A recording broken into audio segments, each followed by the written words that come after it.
새날을 여는 새벽 말씀 나눔입니다. 오늘은 2024년 10월 9일 수요일이고 말씀을 전하는 저는 강민 목사입니다.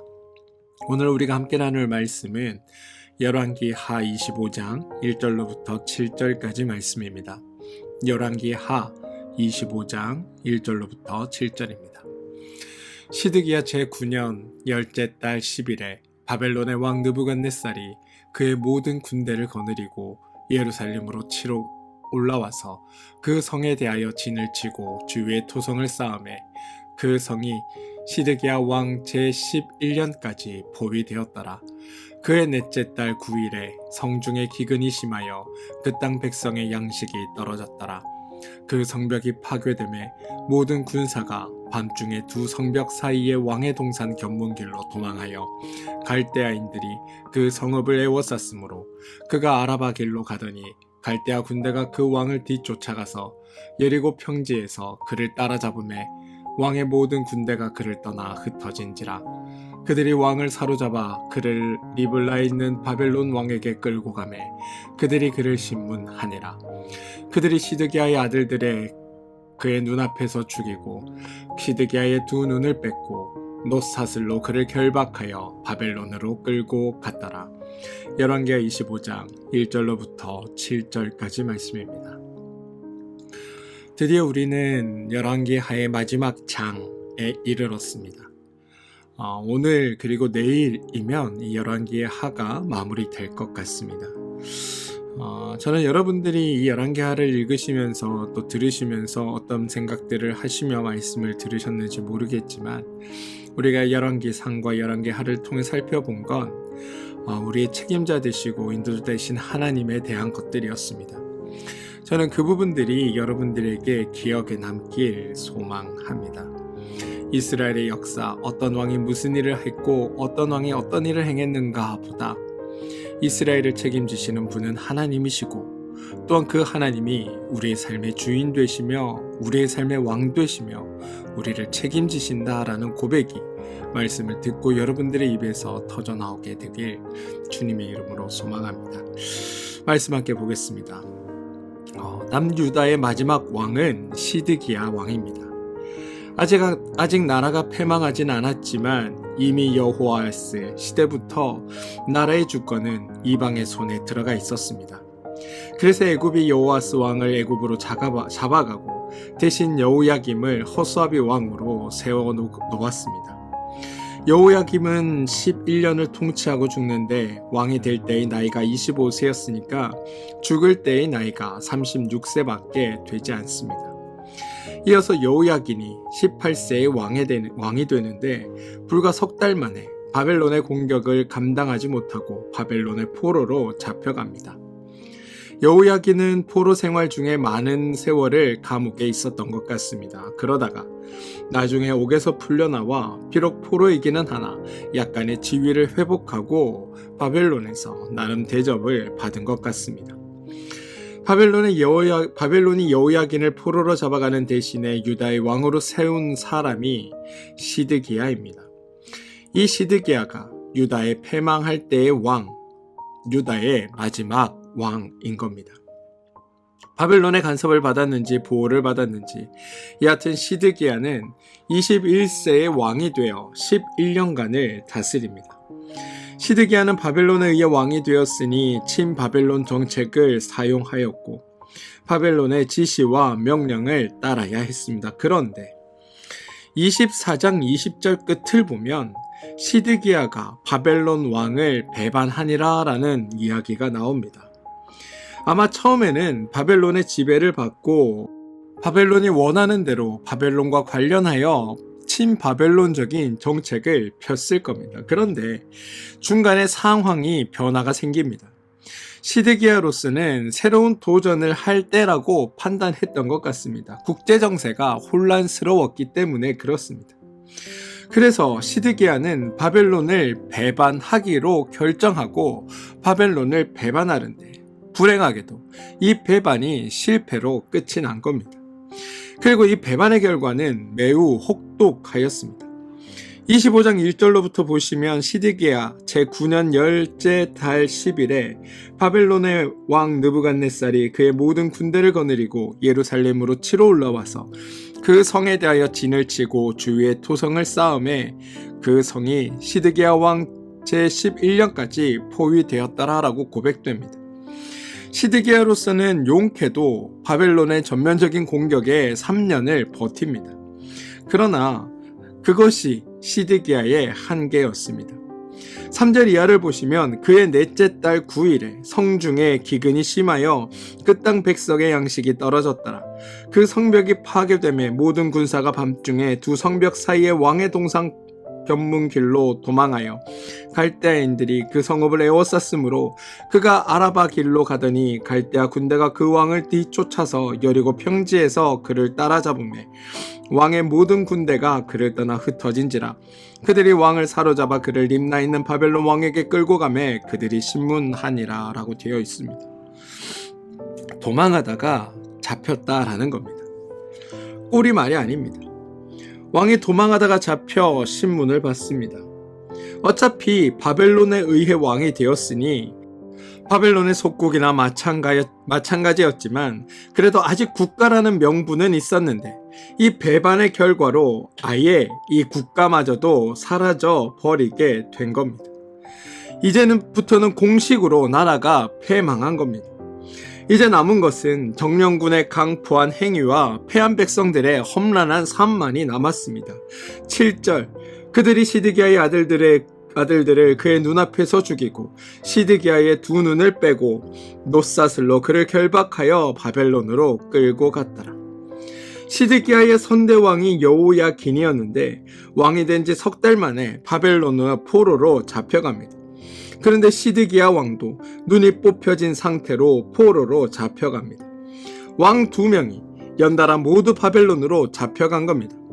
앞에서 말씀드린 대로 여호야긴은 약 37년간 감옥에 있다가 나중에 옥에서 나와 약간의 선대를 받았지만 예레미야 52장 11절을 보시면 시드기야의 두 눈을 빼고 놋사슬로 그를 결박하여 바벨론 왕이 그를 바벨론으로 끌고 가서 그가 죽는 날까지 옥에 가두었다라고 나오는 것으로 보아 시드기야는 옥에서 죽은 것이 분명해 보입니다. 시드기야의 배반의 결과는 참혹했습니다. 물론 그에게 있어서도 참혹했지만 이스라엘 백성들에게 있어서도 매우 참혹한 일들이 벌어졌습니다. 시드기야의 아들들은 시드기야의 눈앞에서 죽었고 본인은 눈이 뽑혀 바벨론으로 잡혀갑니다. 그리고 그 다음 9절 이하가 이어지는데요. 바벨론의 군대 장관이 예루살렘에 이르러 여호와의 성전과 왕국을 불사르고 예루살렘에 있는 모든 집을 귀인의 집까지 불살랐으며 시위대장에게 속한 갈대아 온 군대가 예루살렘 주위의 성벽을 헐었으며 라고 되어 있습니다. 점령군으로서는 당연히 마땅히 취해야 할 조치들입니다. 뭐냐? 유다를 상징하는 건축물들을 파괴하는 것. 그게 바로 이들이 행한 일입니다. 그리고 그 다음에 행한 일이 11절 성중에 남아있는 백성과 바벨론 왕에게 항복한 자들과 무리 중에 남은 자는 시위대장 느부사리단이 모두 사로잡아가고 유다의 많은 사람들이 바벨론의 포로로 잡혀갔다는 겁니다. 이것을 성경에서는 바벨론 포로기라고 이야기하고 사로잡혀간 사람들이 바벨론에서 사는 것을 바벨론 유수라고 말합니다. 유다가 바벨론으로 포로로 잡혀가는 것이 한두 번이 아닙니다. 한 3번 정도에 걸쳐 큰 포로로 잡혀가는 일들이 발생하는데요. 1차 포로는 24장 2절에 기초합니다. 여호야김 3년에 바벨론이 쳐들어와서 유다가 패하고 많은 사람이 포로로 잡혀갑니다. 우리가 잘 아는 다니엘이 이때 잡혀가는 겁니다. 다니엘 1장 1절을 보시면 유다 왕 여호야김이 다스린 지 3년이 되는 해에 바벨론 왕 느부갓네살이 예루살렘에 이르러 성을 에워쌌더니 라고 성경은 증언합니다. 이때가 주전 605년경입니다.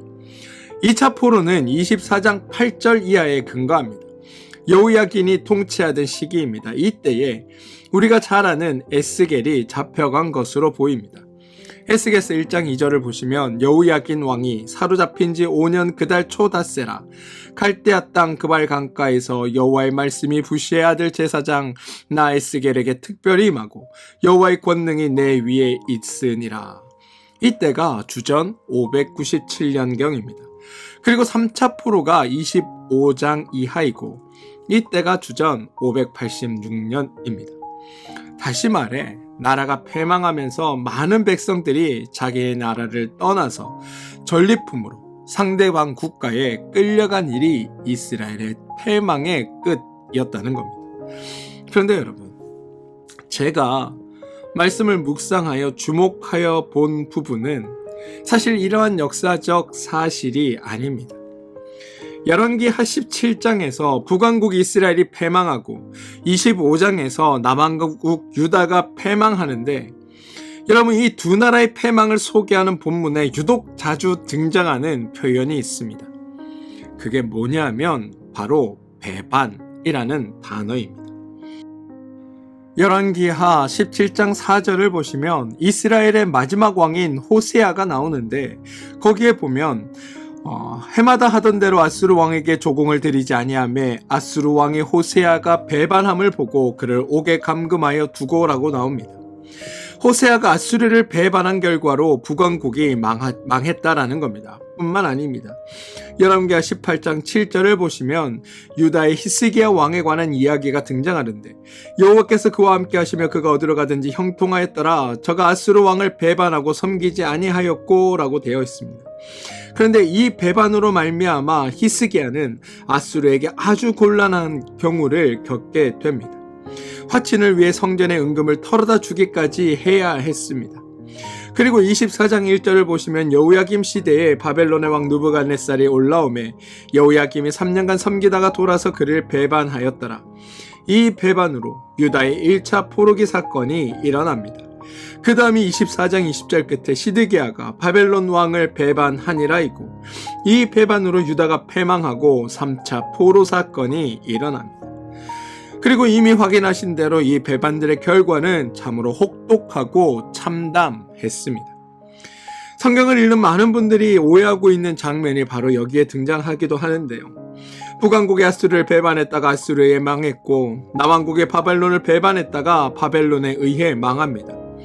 그런데 사람들은 이스라엘이 하나님의 말씀을 순종하지 않아서 하나님께서 북왕국을 망하게 하셨고 남왕국을 망하게 했다라고 쉽게 생각하는 겁니다. 그런데 여러분, 사실은 전혀 그렇지 않습니다.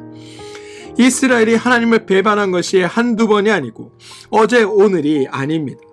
만약 하나님께서 아수르처럼 행동하셨다면, 바벨론처럼 반응하셨다면, 다시 말해 우리가 배반자를 다루듯 이스라엘을 다루셨다면 어제도 말씀드렸다시피 이스라엘은 이미 사사시대에, 아니 사울이나 다윗 시대에 이미 멸망했어야 합니다. 왕정시대는 고사하고 사사시대는 고사하고 아예 광야에서 몰살당했어야 할지도 모릅니다. 왜냐하면 이스라엘은 하나님을 수도 없이 배반했기 때문입니다. 툭하면 여호와를 버렸고 걸핏하면 여호와를 떠났고 약간 틈만 보이면 당장의 우상을 섬기고 우상들을 수입하는 것을 반복하였습니다. 그들의 형편이 조금만 나아지면 하나님이 아닌 우상들에게 달려가기가 바빴던 게 바로 이스라엘의 삶이었다는 겁니다. 그러나 하나님은 이스라엘을 배반자에게 하듯 보복하지 않으셨습니다.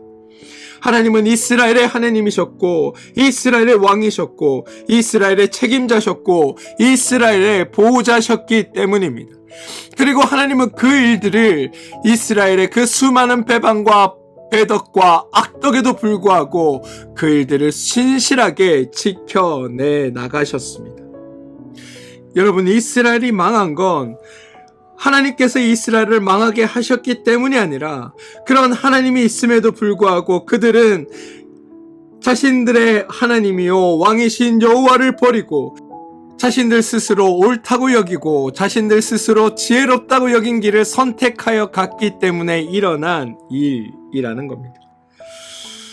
여러분, 성경은 열왕기는 이스라엘의 이러한 수많은 패역에도 불구하고 그들을 이스라엘을 끝없이 돌보시고 지속적으로 돌보시며 또 그들을 가운데 은혜를 베푸시는 하나님의 모습을 통해 누가 과연 이스라엘의 왕이며 왕은 무엇을 해야 하는지를 우리에게 가르쳐주고 있습니다.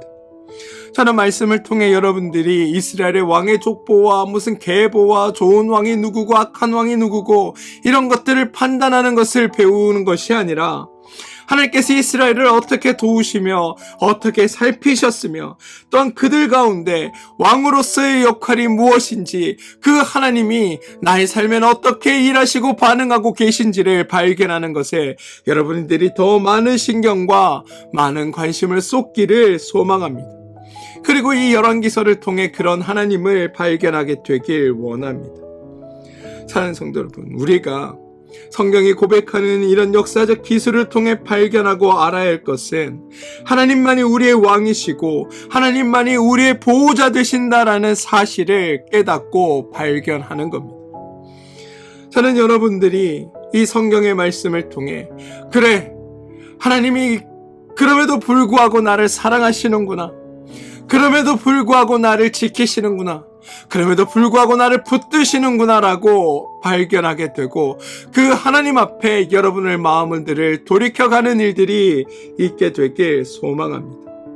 사랑하는 성도 여러분, 성경은 끊임없이 하나님이 우리에게 어떤 분인지, 우리가 하나님을 어떻게 인식하고 하나님을 어떤 분으로 알아야 하는지에 대해 강조하여 말합니다. 저는 우리가 우리의 참된 보호자 되시며 책임자 되시며 우리의 왕 되신 하나님을 온전히 알고 따르게 되길 소망합니다. 그래서 우리 삶을 책임지시는 그 하나님의 인도하심과 이루어내심을 기대하며 하나님 안에서 참되고 복되게 살아가는 그런 여러분들 삶이 되길 소망합니다. 여러분, 부디 오늘 하루 여러분의 삶에 이루어 가시고 완성하시며 여러분의 삶에 큰 은혜와 축복으로 이끌어 가시는 그 하나님을 만나시고 여러분의 삶의 참 주인이 하나님임을 고백하며 살아가는 그런 복된 일들이 여러분 가운데 있게 되길 주님의 이름으로 축원드립니다. 기도하겠습니다. 주님, 말씀을 통해 하나님을 바로 알도록 우리를 인도하심에 감사드립니다. 11개 하를 마무리해가며 하나님을 바르게 알게 하시고 하나님을 내 이익을 위한 도구로서의 하나님이 아니라 내 모든 것의 책임자이시며 내가 기댈 바이시며 내 삶을 이루시는 분으로 믿고 또 그분을 따르는 일들이 우리 안에 있게 하여 주시옵소서. 예수님의 이름으로 기도합니다. 아멘.